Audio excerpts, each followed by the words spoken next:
Hello, Scorpio, Sun, Moon, Rising, and Venus signs. Kamusta kayo?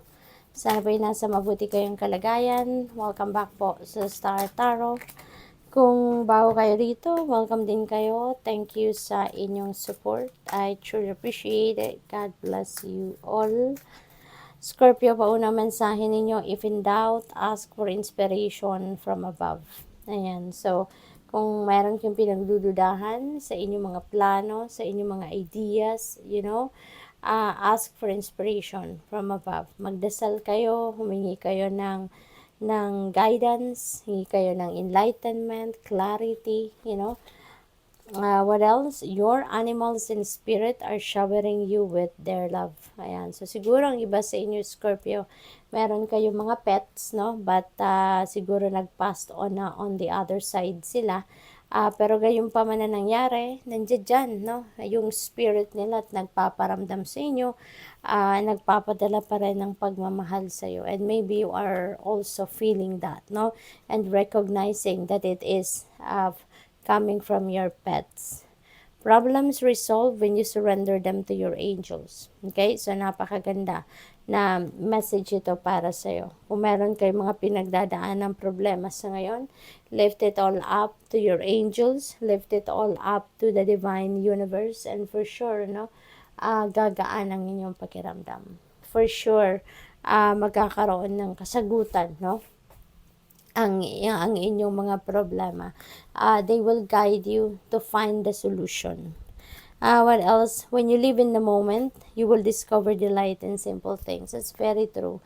Kasi ang iba sa atin, ang iba siguro sa inyo, Scorpio, you are focused on what's to come, no? What's in the future. Maybe some of you are still so focused on kung ano ang tapos na, kung ano ang nakaraan na, no? Pero ito yung mensahe para sa inyo. When you live in the moment, no, madidiscover ninyo, ma-experience ninyo yung kahit mga simpleng bagay na ikakatuwa ninyo, diba? So that's really beautiful. We have Ace of Gabriel. Ayan, so this is an ace. So this is a new beginning energy. Maaring meron ditong opportunities na paparating sa inyo that's going to inspire you.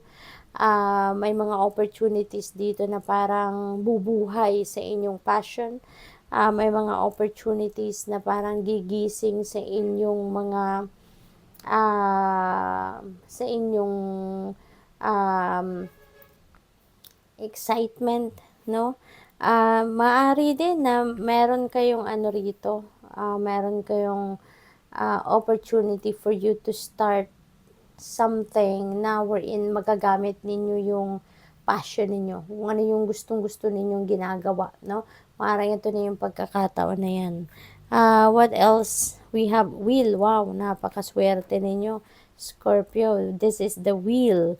There are new beginnings coming your way, no? Malilift na yung mga delays, yung mga blockages, mawawala na yan. There is going to be a change sa buhay ninyo. And these are positive changes. At ang mga pagbabagong ito, dadalhin kayo doon sa kung saan kayo dapat mapunta. Wherein, magiging maayos ang inyong kalagayan. Or mas magiging maayos ang inyong kalagayan, mas magiging masaya.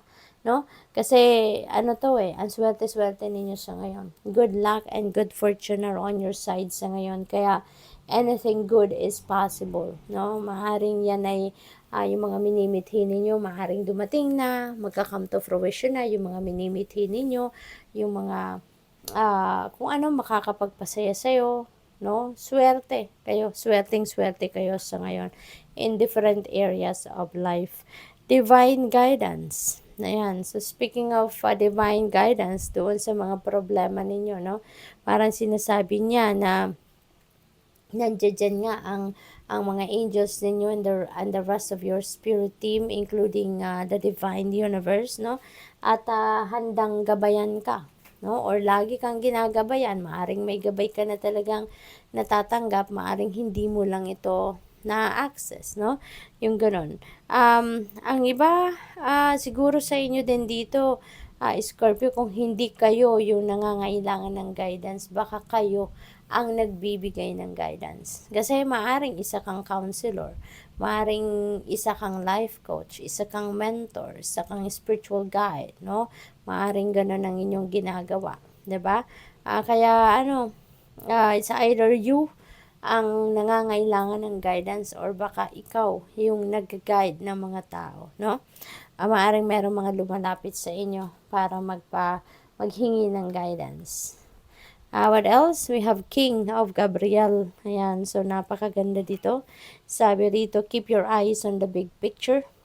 Leave the details to others. Experience that leads to success and genuine concern for others. Ayan, so siguro ito rin yung inyong mission sa buhay sa ngayon, no? Kayo ay siguro matulungin, no? You are very inspirational and generous siguro, no? At marami kang na-inspire na tao, marami kang natutulungan na tao. You are sharing your blessings sa maraming tao. You are touching the lives of many, no? In your own little way, maaring ganon. At saka successful ka, Scorpio, maaring sa ngayon nandoon ka na sa tugatog ng tagumpay pagdating sa inyong karera, no? Sa inyong trabaho, yung ganon. There could be also leadership, no? Maaaring ang iba sa inyo dito will be promoted to leadership role, no? Sa ngayon, or baka kayo ay isang leader talaga, maaaring ganon din. So, good luck. Thank you for watching Love and Light. Namaste.